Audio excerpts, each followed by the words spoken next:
Aaron Eckhart cashes his paycheck with Frankenstein. A Blackfish gets its own documentary. And we talk Sundance movies. You've reached critical mass.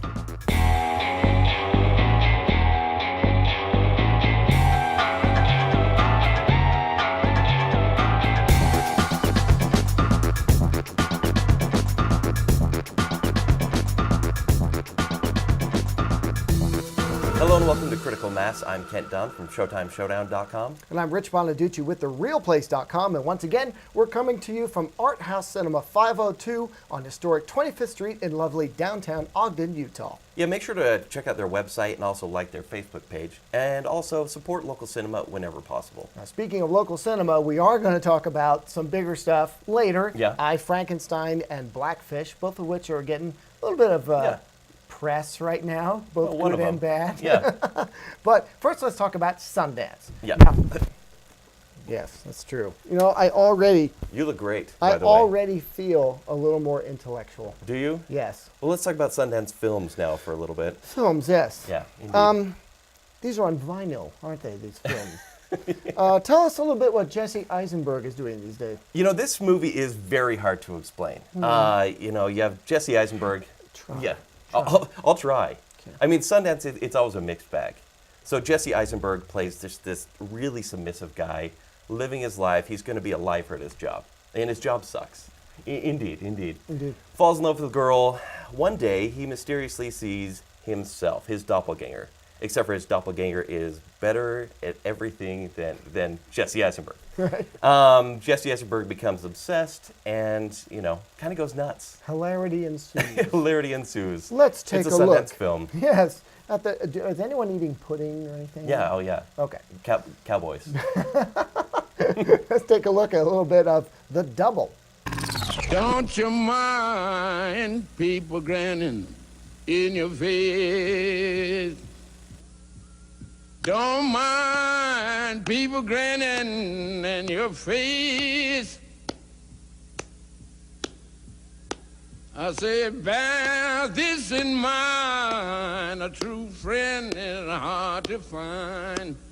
Don't you mind people grinning in your face? You know they're grinning in your face, and they'll jump you up and down. Just as soon as your back a turn, they'll be trying to crush you down. But just bear this in mind, a true friend is hard to find. Don't you mind people grinning in your feet?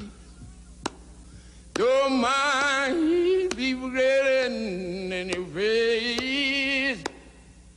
Oh, just bear this in mind, a true friend is hard to find. Don't you mind people grinning in your feet? Okay, this looks pretty wild, as Yeah. do many of the movies up at Sundance in general, and specifically this year. How do you market something like this?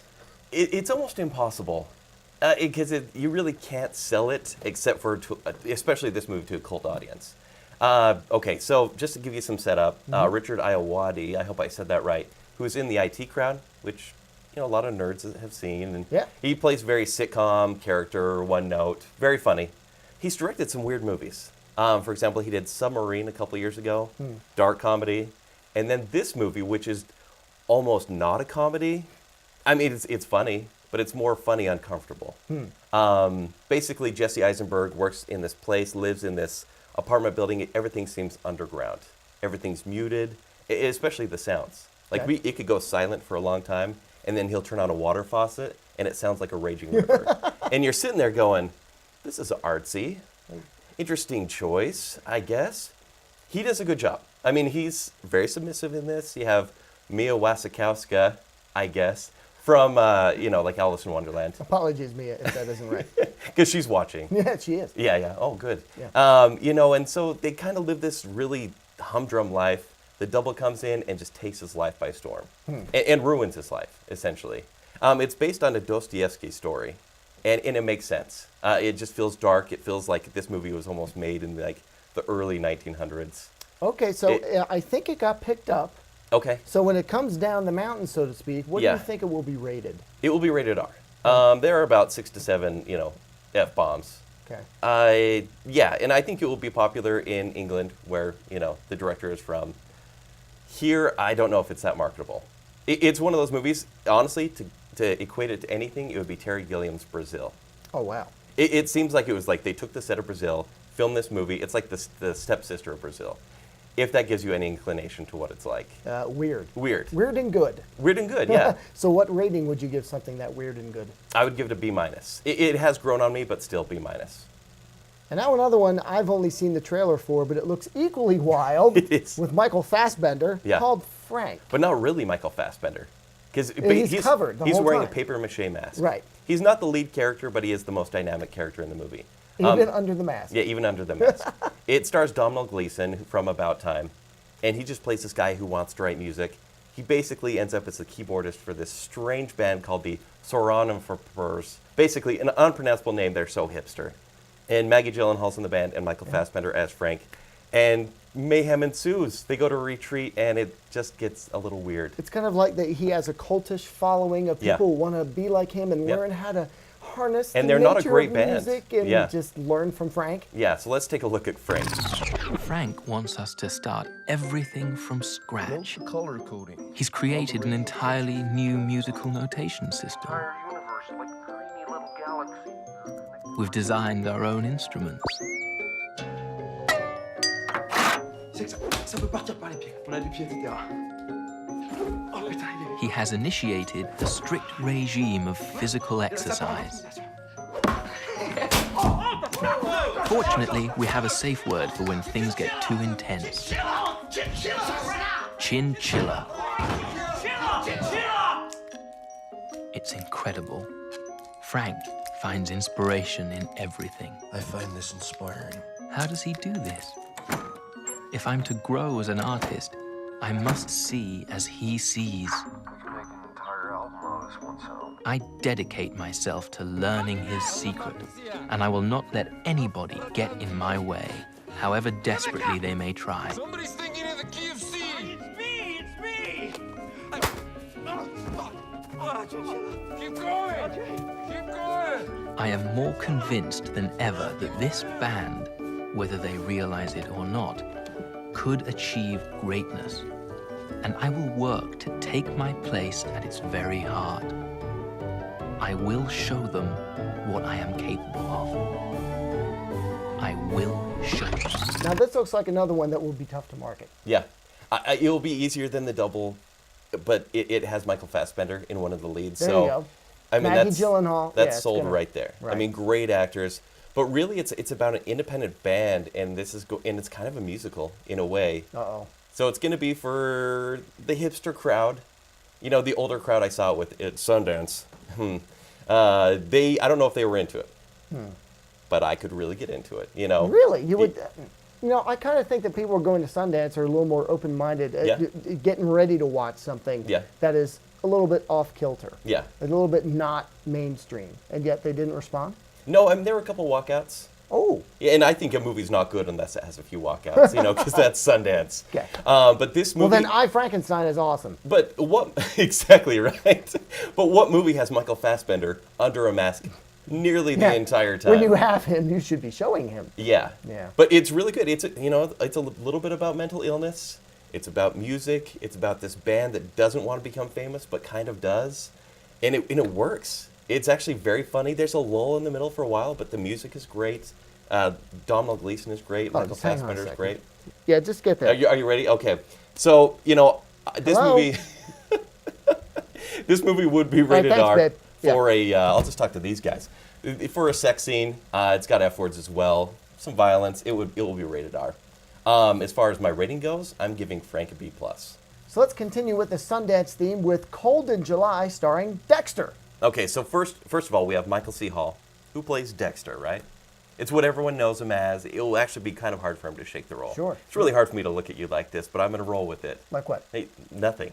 So anyways, he plays this man who's just really, kind of just trying to be a family guy.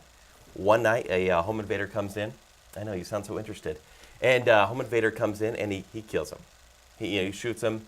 Cops are like, okay, it's self-defense. Everything's cool. Except for his... Yeah, I know, right? Awesome! Yeah. But he says, except for his dad just got out of jail. Okay. And his dad is Sam Shepard. And so Sam Shepard starts coming after Michael C. Hall and his family. And so you think, okay, so this is going to be a movie where Michael C. Hall is fighting off this guy and just kind of getting tougher, whatever. Not at all. That's the first 30 minutes of the movie. The rest actually is quite hilarious. Really intense, hilarious, really intense. It kind of turns into 8mm a little bit, which sounds awful. But then it becomes this wild... Yeah, I don't put 8mm and hilarious together. Nor should... But for some reason it does. It becomes this Wild West shootout. And the thing that changes this movie is the inclusion of Don Johnson. Like literally, Don Johnson walks onto the set and the movie becomes hilarious. Like it is a great role for him. Wow. And so you see Michael C. Hall, Sam Shepard, and Don Johnson kind of as these three Wild West cowboys kind of getting pastel justice. Jackets. Oh, no, well, it's in the late 80s. Oh, well. So, mullets and mustaches. Okay. But I love this movie. It crossed all genres, kind of became a modern Western. It will be rated R. The content is very heavy. I give it an A-. And so was this one picked up? Yeah, Okay. for the low 7 figures, but it's been picked up. Hey. Yeah, so well, one to check out. All right. Another one to check out might be Blackfish. Okay, so we're done with Sundance, yeah, right? I guess we're done with All Sundance. right. So Blackfish was a documentary that was released last year, about October or so. Yeah. Got a lot of buzz, but didn't get a lot of Oscar love. Surprisingly. Yeah, surprisingly.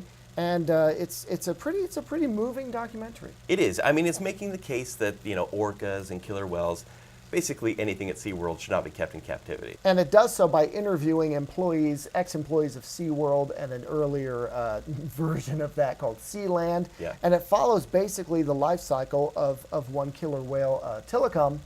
And it's a tough watch. Yeah. Check it out. I was at Whale and Dolphin Stadium when he arrived, and he's twice as large as the next animal in the facility.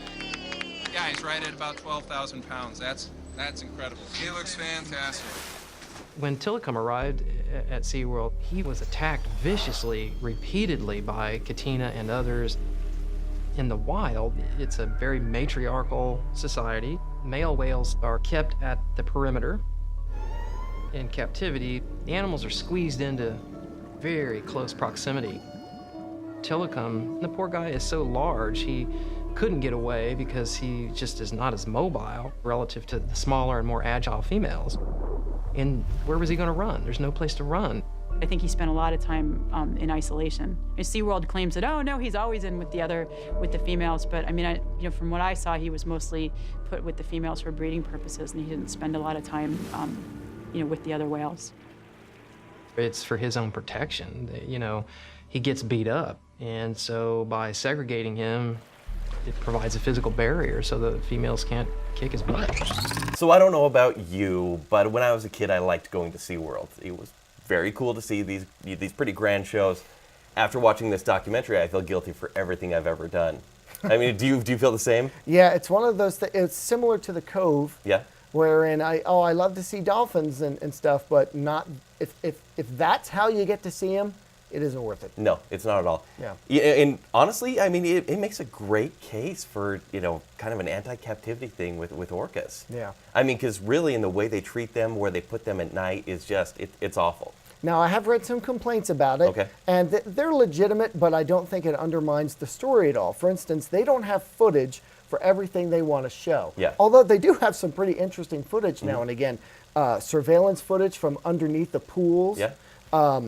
Footage from just the crowd who happened to catch something on camera Yep. that SeaWorld couldn't get rid of because their own cameras, they destroy the tapes. Yeah. That kind of thing. And they talk about that. They talk about Yeah. behind the scenes, everyone Yeah. destroying tapes. And really it follows a trainer that gets killed by Tilikum. Yeah. And they say that, his whole life has been terrible, and so he's become this killer of sorts. But really, he's a product of SeaWorld. Yeah. Yeah. But they don't have footage for every little thing they want to show. And so sometimes when they're talking about Tilikum, they're showing a completely different whale. Yeah, that's true. And They sometimes, all look the same to me, yeah. so. Yeah, and to most people, they're not going to pick it Yeah. out. But other people are like, that's not even the whale. Yeah. That kind of thing. And when they show the sounds or display the sounds of the whale, they'll sometimes show the whale opening its mouth to be cute. That's not how whales enunciate.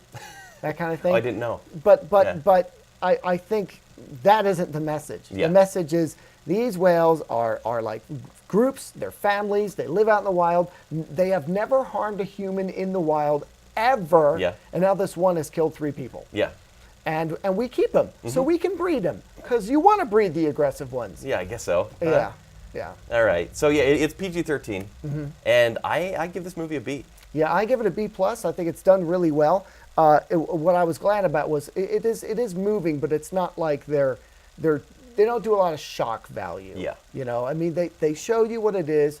They show you as much as they can of some of these horrible things, but they don't like stick it in your face. So Exactly. yeah, I think, but it is rated PG-13, and Kent gives it a B. I give it a B+. And finally, Aaron Eckhart finds himself at the center of a reboot and a centuries-old war between gargoyles and demons in I, Frankenstein. Nibirius has found a way to summon every demon you've ever descended. What? Possession. In bodies that have no souls. Only the dead have no souls. What is the use of possessing a corpse? There is none. Unless you can animate that corpse. Nibirius has been planning this for centuries. Victor Frankenstein just made it possible. All right, so I, Frankenstein is the latest in just this slew of January movies that have not been screened for critics at all. Yeah, and what that means, when a studio has confidence in a movie, they want to screen it for critics maybe a week or 2 ahead of time so that the critics start talking about it even though we're not really supposed to. Yeah. There's a little bit of a groundswell of buzz about a movie. Yeah. And when you don't screen it for critics or when you don't make it available until basically the day of release, Yeah. red flag. Yeah, and everyone knows that. You know, people will still see it, but then Rotten Tomatoes score is about 0. Right, So, right. so I, Frankenstein, does it deserve a 0? What do you think? Yeah, you know, I didn't go in with high hopes based No. on the trailer. Yeah. To me, it looked like like the Underworld folks went, Kate Beckinsale, we can't get her to do it again. Yeah. She costs too much, so let's just take another iconic movie monster and drop them into pretty much the same template. It is the same template, exactly. Instead of lichens and vampires, this time it's Gargoyles and demons. Wait, so the gargoyles are angels in this movie? They're the good guys. Right? Yeah. Okay. And then there are demons that look like dinosaurs. and Frankenstein's in the middle, and you never really know. I don't know. It just gets lost. This seems like a movie that was made by a committee. They're like, yeah, and throw in that action scene. Yeah, exactly. And that action scene. You know what I thought was really funny? The first 10 minutes are exposition to set everything up for the rest of the movie. Yeah. Frankenstein meets gargoyles for the first time and doesn't really know who they are, and Yeah. we don't either. So the gargoyles go, okay, here's who we are. And by the way, here's who they are. And here's how you can kill them. Here, you have to have this inscription. Yeah. And here's your own weapons. And we'll give you a little montage of how to, you know. Yeah, we're not going to help you train. But we'll You show just you in the Arctic Do going, your thing. Here's some sticks. and all of a sudden you know how to use them. It's But you've basically had to- Batman Begins It for is. Frankenstein. Yeah. I guess. It was a combination of like Blade and Yep. Van Helsing Yep. and in an Underworld template. Exactly. And Aaron Eckhart, you know, he's just doing this gravelly voice the whole time. He doesn't need to try. I mean, he literally just walks in, does the role, puts on his makeup, probably left forgetting about the entire experience. And 200 years later, he's walking down the streets of Manhattan or who knows what in his $200 haircut, and no one notices. Yeah, and Bill Nighy plays the villain. And Another Underworld and he can chew the scenery like no one else. And he is able to survive these movies which are just awful. Although I thought he was more menacing in Underworld. Okay. You know what I mean? Yeah. I mean, until he went the full demon, I was like, oh, he's an English guy in a suit. Yeah. You know what I mean? The I don't scariest know. of all. I mean, those of English course. guys in suits. But I do think that it picked up a bit and found its average action footing. I'm right You know there what with I mean? you. There was really bad CG, but the action scenes were fine. Yeah. And they mostly, all the things that weren't fine were covered just by flames. Because when you kill a There were a demon, lot of flames. its fire soul goes down to hell. Except when you kill an angel, its blue soul It's goes ascended. to heaven. But really, so every action scene was just flames everywhere. And I'm like, that's a fine visual. I'm fine with it. You know, people are going to like it. It's a PG-13 action movie that people are going to like way better than Legend of Hercules. Yes. I Oh, mean, for sure. Yeah. Yeah.